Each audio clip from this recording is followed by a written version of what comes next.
So there was a time in my life when I flat out refused to follow God because I genuinely didn't like him anymore. And this happened when I was about 21 years old. And to give you guys a little bit of context, I've been going to church for about as long as I could remember. And I never took my faith seriously until I was age 16, and it was at that age that I started getting involved in children's ministry. So from ages 16 to 21, I remember just growing a ton in my faith. And I became a Sunday school teacher for 5th and 6th graders at age 18. And then at age 20, I started going to Bible college. And it was around that time that I started teaching the main service for a local church. And on top of all of that, I was also a college leader for our college group. So at age 21, my life was really chaotic because I was also going to 2 schools. I was going to a regular city college so I can get a degree in communication studies. And I was also going to a private Christian college so that I can get my degree in biblical studies. And at this time, because I was so involved with church, I was just always there and helping out with these random events. And I don't remember the specific details, but anger at the time was something that I had trouble controlling. And at a church event, I actually gave into my anger and I blew up in front of a bunch of people. And at this time, I also struggled with lust and sexual temptation on the computer. And so failure after failure, anger and lust, everything just kind of piled up, and I just kind of became jaded and numb and just mad at everything. Like, I had these seasons in my life when I did really well and I would read consistently and pray all the time, and then I just mess up all of my progress because of my anger or because of my lust. And it was at this point where I just felt God was cruel. And I truly believed that God was this evil puppeteer who controlled my life only to mess with me. And he allowed me to gain a little spiritual strength for a time, only to give me a trial later to fail in. And I hated that.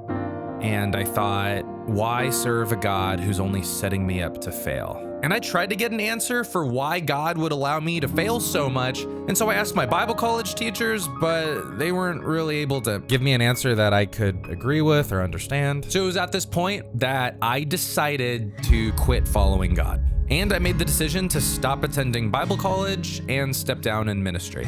I remember looking at my computer and being incredibly disappointed and upset because my whole schedule at the time was filled with Bible college, and enrollment for my regular college was already closed, so yeah. And to make matters worse, at the time, my mentor asked for my help so I can drive our college group up to the retreat. And while I didn't want to follow God anymore, I also didn't want to bail and leave my mentor who asked for my help months in advance.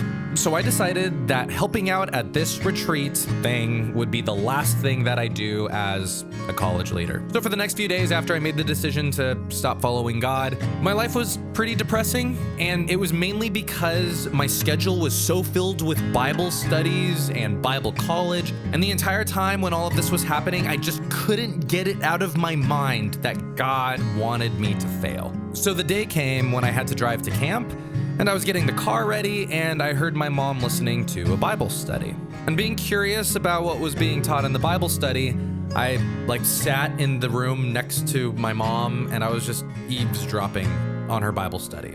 And I'll never forget what I heard.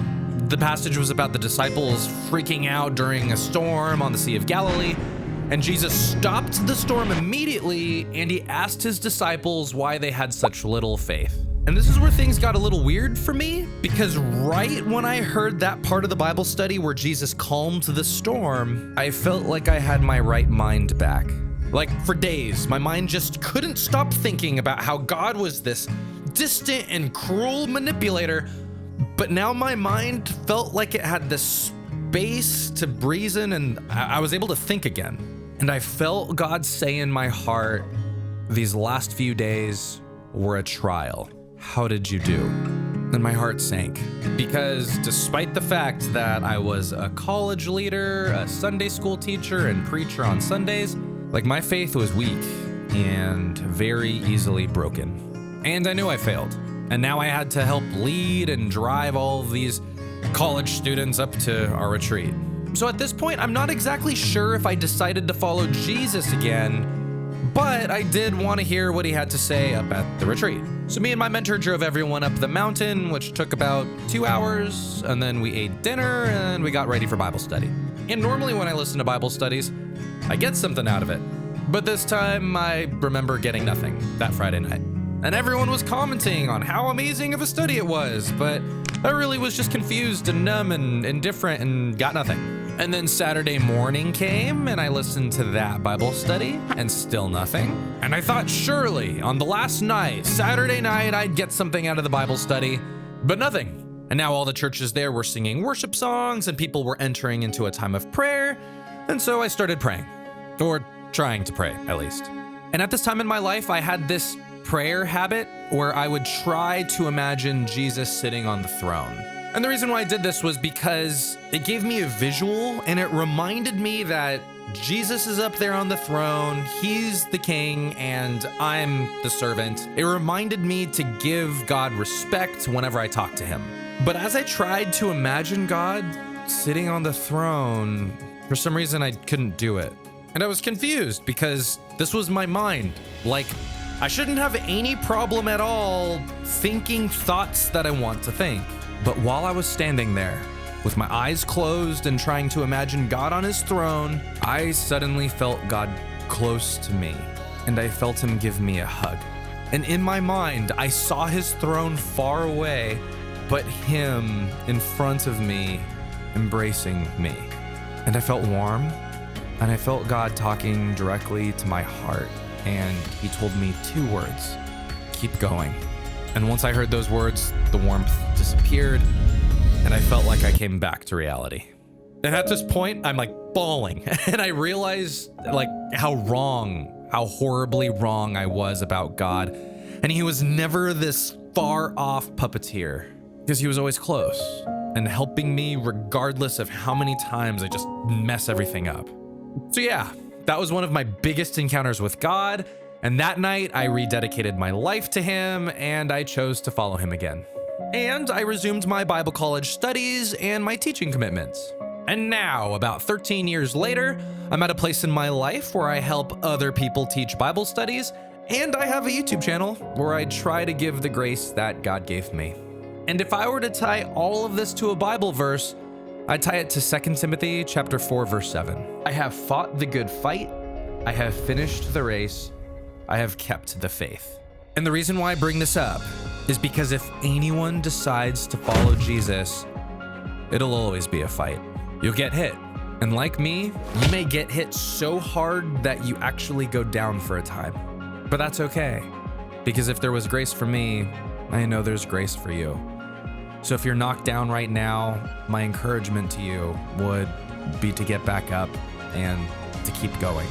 And should you ever think that God is far, I'm here to tell you that no matter how you feel, Jesus said that he'll never leave or forsake us. So always remember that God is always close. And the reason why he is because Jesus loves you. Well, you guys made it to the end of the video. Thanks for sticking around. We appreciate it. If you like this video, please subscribe and ring that notification bell so you don't miss what's going on each week. If you guys do want to support us, you guys can by clicking the link. Yeah, and real quick, I just want to give a big shout out to all the people who worked on this video. We really appreciate their work and all that they do each week to get these videos to you guys. So we'll see you guys next time, and God bless. Take care.